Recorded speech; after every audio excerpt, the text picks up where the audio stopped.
There was this whole myth of China, they're overtaking the U.S. in GDP. I never thought that would happen. I still don't.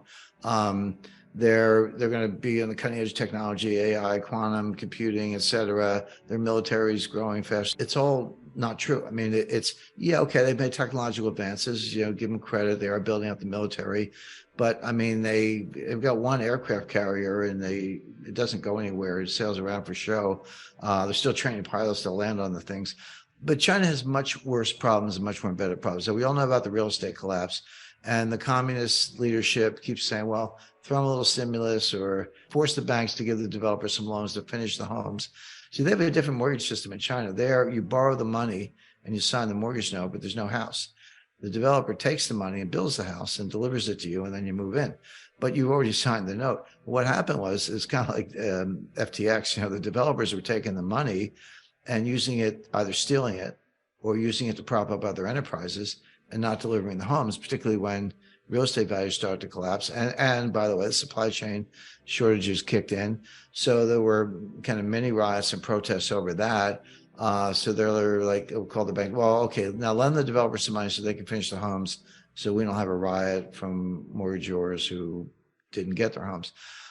That only gets you so far. It doesn't prop up prices. It doesn't make people want to go out and buy another house when they've already been defrauded on the first one. And how are you going to pay back the loan? Because these developers are already insolvent.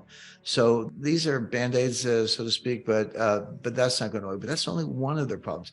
50% of the water in China is like laced with cyanide. I mean, undrinkable, unusable, even as recycled wastewater. The demographic implosion, there's nothing like it. You can look at the Black Death as a model, approximately 30% of the population of Europe dying out in a 2 to 3 year period. It was very good for workers, by the way, because returns to labor went up and returns to capital went down for 75 years after the Black Death because there was a shortage of labor. You actually had to pay people to work. So that's the closest example we have, but it doesn't quite capture what's going on in China. Between now and 2075, their population may go from 1.4 billion to perhaps 800 million or even less.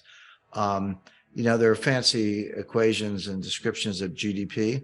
And you can get as complicated as you want, but there's a simple two-part definition, which is how many people are working, how productive are they? Labor force times productivity, that equals nominal GDP. Well, if your labor force is imploding by 600 million and your productivity is going down for other reasons, that's an economy that's on the brink of collapse. And so the question is, will China invade Taiwan? Will China engage in more provocative acts in the South China Sea, et cetera? Similar to the turning points that the German Empire and the Kaiser Wilhelm II had to confront in 1914, and the Japanese, Tojo and the military in Japan in 1941. And the answer is, you may not be as strong as the guy you're confronting, but it might be as good as it gets. In other words, if you're still on the if you're on the uptrend, you're gaining strength, why would you start a war? You wouldn't. You'd wait. Like, hey, why don't I get a little stronger, even stronger if things are going my way? But if you think you've peaked and your opponent is getting stronger, the conclusion is, even though I'm relatively weaker, I might as well attack now because this is as good as it gets.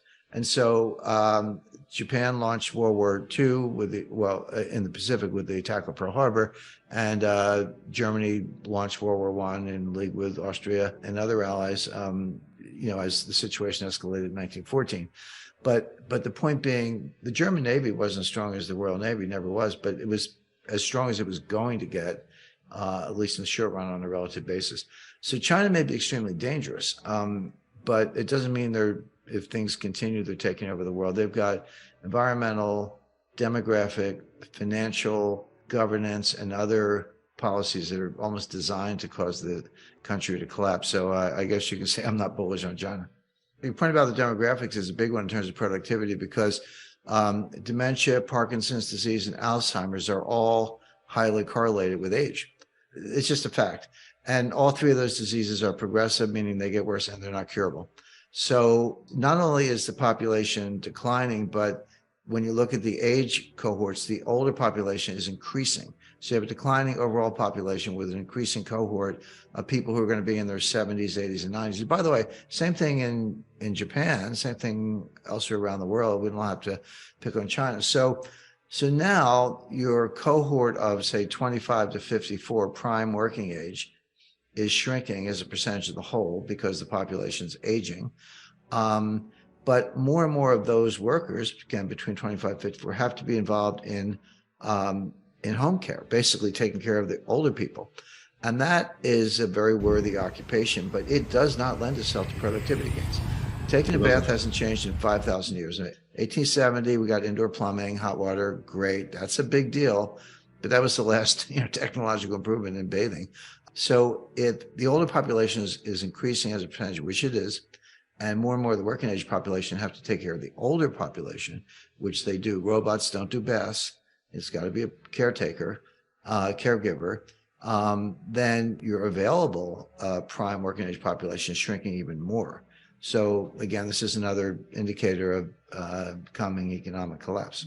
I would make one distinction between Russia and China. The same demographics are true in Russia. That's absolutely correct. But Russia has enormous strategic depth and enormous natural resources, and China does not. I had this conversation with Saki Kibara-san. He was the assistant finance minister in the 80s. He was very famous. He was known as Mr. Yen at the time. But we were in Korea having lunch, and I was talking about Japan. You got these demographic trends, your debt to GDP ratio is triple anyone else. Your population is declining. You've been in basically a depression for 30 years, 3 lost decades. I said, how does that work out? And he said, what you're missing is that our overall growth rate is declining. We're in recession, but our per capita numbers are much stronger because our population is shrinking. And of course he's right. And I said, yeah, got it. But I raised the ante. I said, so the end game is there's one person left in Japan and they own the whole country. I don't think he thought that was humorous, but it makes the point, Japanese sense of humor is a little different, but it makes the point that you do have to think of things on a per capita basis, not just on a gross basis. And you have to factor in efficiency and natural resources. But China doesn't have either one. And Russia does in one way, and Japan does in another way. China never got out of the middle income trap. And, when I studied economics and studied all along, but development economics in particular in graduate school, we thought at the time that the hard part was going from poor to middle. That was really hard. And you had the takeoff theory and a lot else. But once you got to middle, you were kind of on your way to high income. Turns out that's not true. Poor to middle is actually very straightforward. You just move people from farms to cities. You get Lego style manufacturing jobs. You combine that with foreign capital. It's not high tech, but it is high productivity. Crank it out, run a trade surplus and reinvest, and you're on your way. Poor to middle is easy. Turns out that what's hard is going from middle to high, going from 10,000 per year per capita income to 20,000, which is regarded as high income. US is like 75,000 or whatever. That's hard because it's not the rural to urban Lego manufacturing model doesn't work. You need value-added technology. You need high tech. And that's why China's been stealing it, but they've shown very little capacity to create it. Germany can, Japan can, US can, and others. China has not shown that ability. So they're stuck at a time when everything else is going against them.